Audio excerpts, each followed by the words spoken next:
चलिए आज एक बहुत ही कमाल की कला को समझते हैं। एक ऐसी कला जो किसी के भी काम करने के तरीके में जबरदस्त बदलाव ला सकती है। बिखरे हुए ख्यालों की दुनिया से निकलकर लेजर जैसा फोकस कैसे पाया जाए। तो आइए देखते हैं कि ये सब मुमकिन कैसे है।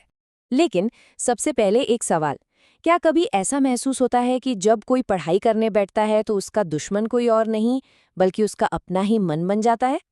अगर ऐसा लगता है तो ये कोई नई बात नहीं, ये एक बहुत ही आम संघर्ष है। होता क्या है कि हमारे मन के अंदर एक अलग ही उथल-पुथल चल रही होती है। कभी भविष्य की सफलता के ख्याली पुलाव पकते हैं, तो कभी हम नेगेटिव सोच के जाल में बुरी तरह फंस जाते हैं। उन चीज़ों की फिक्र होती है जिन पर हमारा कोई कंट्रोल ही नहीं है, और इस दिमागी शोर-शराबे में ना घंटों बर्बाद हो जाते हैं और बस एक बेबसी सी महसूस होती है। तो सवाल ये है कि इस अंदरूनी लड़ाई को जीता कैसे जाए? इसका जवाब है हमारी आदत नंबर 1, रोजाना खुद से बात करना। ये एक तरह से जंग शुरू होने से पहले ही उसे जीतने की तैयारी है। देखिए, ये आदत 2 हिस्सों में काम करती है। पहला, सुबह का प्लान।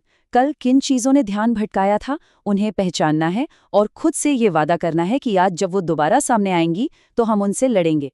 और फिर शाम का रिव्यू, दिन कैसा गया, क्या काम कर गया और क्या नहीं। इन्हीं जवाबों से अगले दिन का प्लान और भी शार्प बनता है।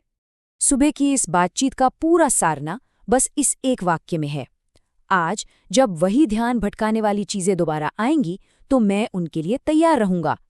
यही वो मानसिकता है जो तैयारी और सेल्फ अवेयरनेस की नींव रखती है।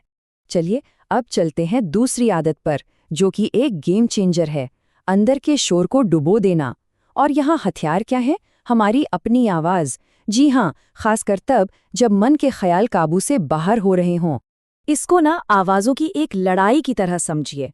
एक तरफ है हमारे सबकॉन्शियस माइंड की वो धीमी लेकिन लगातार परेशान करने वाली आवाज़, और दूसरी तरफ है हमारी अपनी जोर से बोली गई बुलंद आवाज़।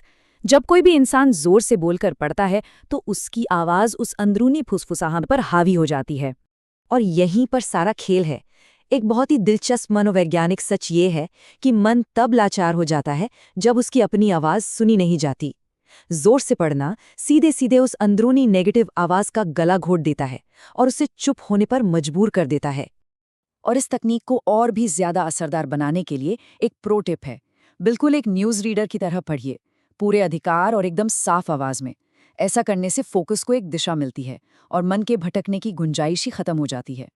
अच्छा, तो हमने नेगेटिव शोर को तो दबा दिया, पर जो खाली जगह बनी उसका क्या?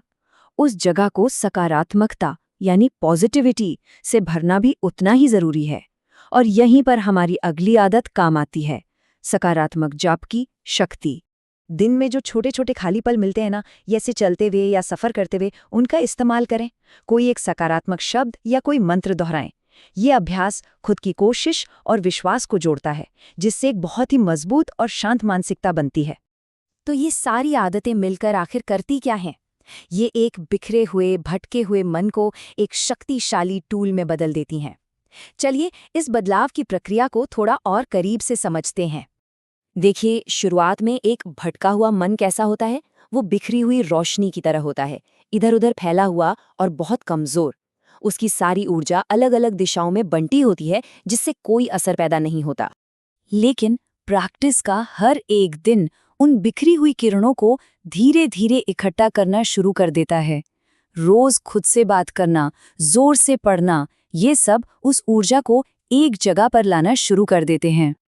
और फिर एक दिन आता है जब वही बिखरी हुई रोशनी एक शक्तिशाली लेजर बन जाती है, एकदम तेज, फोकस्ड और अपने लक्ष्य को भेदने में पूरी तरह से सक्षम। असली फोकस इसी को कहते हैं। हाँ, लेकिन एक बात याद रखना बहुत जरूरी है, ये कोई एक दिन का जादू नहीं है, ये एक प्रक्रिया है। सोचिए, ध्यान भटकने की आदतें बनने में अगर महीने या साल लगे हैं तो उन्हें बदलने में भी धैर्य और वक्त तो लगेगा ही। शुरुआत छोटी छोटी जीतों से होगी और धीरे धीरे फोकस एक पक्की अनुशासित आदत बन जाएगा।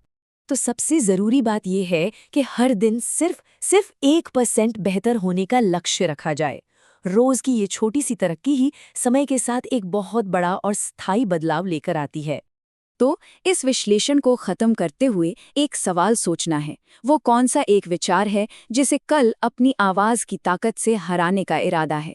हो सकता है इसका जवाब ही फोकस की एक नई यात्रा की शुरुआत हो।